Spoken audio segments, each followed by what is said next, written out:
निर्धन, असहाय और ज़रूरतमंदों को एक उचित मंच और न्याय दिलाने के लिए मानवाधिकार संगठन लगातार काम करते हैं। इसी क्रम में राष्ट्रीय मानवाधिकार सुरक्षा परिषद भी है और वो लगातार अच्छे कामों को प्रोत्साहित करने का काम कर रहे हैं। गोरखपुर पहुंचे हैं राष्ट्रीय अध्यक्ष सुबोध कुमार श्रीवास्तव जी, हम उनसे बात करेंगे। सर, जो आपका संगठन है किस प्रकार से काम करता है? देखिए, संगठन का जो बेसिक ऑब्जेक्टिव है ये है कि हमारे जो संवैधानिक अधिकार हैं उन अधिकारों के विषय में लोगों को जागरूकता प्रदान करना और उनको उनके अधिकार दिलवाने में निःशुल्क कानूनी सहायता उपलब्ध कराना। उसके लिए हमारे पास में पूरा लीगल पैनल है, करीब 5-6 हज़ार अधिवक्तागण हमारे साथ जुड़े हुए हैं जो कानूनी परामर्श देते हैं पूरे हिंदुस्तान में। सर, ऐसे संगठन के नाम पर बहुत तेज़ी के साथ फ्रॉड भी होता है, क्योंकि लोग सोचते हैं कि अब आई कार्ड मिल गया तो थाने और चौकी की दलाली करेंगे और तमाम तरीके से धन उगाही करेंगे। तो इन सब चीज़ों से आपका संगठन कैसे बचा है? देखिए, पूरी कोशिश करी जा रही है। पहली बार तो हम लोग पूरा प्रॉपर पुलिस वेरिफिकेशन कराते हैं, तो 99% लोग हमारे पास में पुलिस वेरिफिकेशन है। हम लोग डीएम साहब को, एसपी साहब को यहाँ वहाँ से लेटर भेजते हैं, जो हमारे मेंबर अपॉइंट होते हैं उनका वेरिफिकेशन करा लेते हैं। उसके अलावा हम लोग क्रॉस एग्जामिन कराते हैं, मतलब एक दूसरे के पीछे लगा रहते हैं।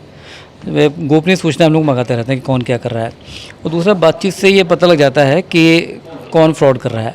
अगर कहीं जरा सी भी हमारे संज्ञान में बात आती है कि इन्होंने दलाली करी है, किसी से पैसा लिया है, तो तत्काल प्रभाव से उसको संगठन से बाहर किया जाता है।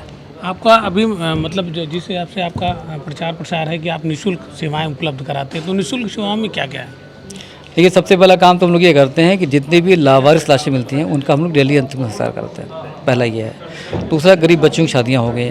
तीसरा, हम लोग क्या करते हैं कि कानून और संविधान दोनों अलग अलग विषय हैं, उन विषयों पर हम लोग निःशुल्क एक प्रशिक्षण देते हैं प्रत्येक शनिवार को। आपको पता होना चाहिए कि हमारे अधिकार क्या हैं, किस अनुच्छेद में हमारा कौन सा अधिकार दर्ज है। जब तक ये नहीं पता होगा तब तक हमारा शोषण होता रहेगा, और शोषण कहीं ना कहीं अपराध की जननी है।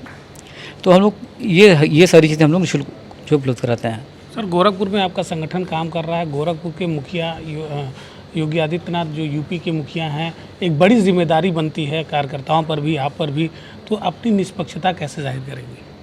देखिए, आपका इशारा कहने के राजनीति को लेकर के है। मैं बड़ा स्पष्ट बता दूं कि मेरा किसी प्रकार की राजनीति से कोई मतलब नहीं है, ठीक है। वो चाहे सपा हो, भाजपा हो, बसपा, हमें किसी पार्टी से कोई मतलब नहीं है। ना अपने कार्यकर्ताओं को कभी बोलता हूँ कि फलानी पार्टी को वोट देना।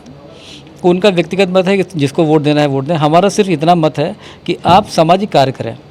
आप जो समाज के जो पीड़ित वर्ग हैं, आप उनकी क्या मदद कर सकते हैं, आप वो करिए। आप, हमारा राजनीति से कोई ताल्लुक़ नहीं है। गोरखपुर में संगठन को मजबूत करने के लिए क्या कदम उठाए जाएंगे, क्योंकि जो आज मीटिंग हुई है उनमें किन विषयों पर चर्चा हुई और संगठन को कैसे मजबूत करेंगे? देखिए, जब तक सामाजिक कार्य नहीं होंगे, छोटे छोटे कार्य हमको करने हैं, जैसे हमको लगाने हैं। लावारिस लाशों का जो हम लोग अंतिम संस्कार कराते हैं, ये व्यवस्था में गोरखपुर में जल्दी लागू करने वाला हूँ। और इसके साथ साथ जो गरीब बच्चों की शादियाँ होती हैं, उसके अलावा सबसे पहले इम्पॉर्टेंट ये है कि संगठन जो है ये मजबूत बने। संगठन को मजबूत बनाने के लिए यहाँ के जो हमारे पदाधिकारी हैं उनके साथ आज बैठक हुई है। उनको सब दिशा निर्देश दिए गए कि किस तरह से संगठन में लोगों को जोड़ा जाए और किस तरह से उनको सामाजिक कार्य करने, ये सारे आज उनको दिशा निर्देश दिए गए। देखिए, राष्ट्रीय अध्यक्ष महोदय ने स्पष्ट कहा है कि संगठन से जुड़ने के बाद आपकी जिम्मेदारी और बढ़ जाती है और कहीं ना कहीं आपकी जो जवाबदेही है वो तय की जाएगी। ऐसे में अब संगठन किस प्रकार से काम करता है, क्योंकि जिम्मेदारी बड़ी है, लोग जुड़े हैं। अब देखना होगा ये संगठन आगे कैसे किस प्रकार से काम करेगा। एनवी भारत के लिए गोरखपुर से निखिलेश प्रताप से। यही हमारा स्टार डिजर्ट। डन बेटा। बाय द वे, ये देख, तुम्हें शादी के बाद देने वाली थी, पर अभी सही है। It's really beautiful, aunty. और ये रिसेप्शन पे। आंटी, मैं अभी ट्राई करके आऊँ? भाभी, आपने तो इसे बेटी बना लिया, लेकिन ये तो अभी भी आंटी पे अटकी है। फॉर्मेलिटी के लिए तो सब माँ कहते हैं, लेकिन जब ये बोलेगी दिल से बोलेगी।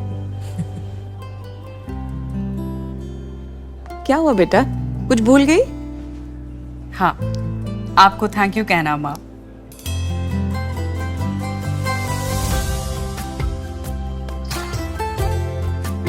एस्प्रा, जश्न सच्चाई का।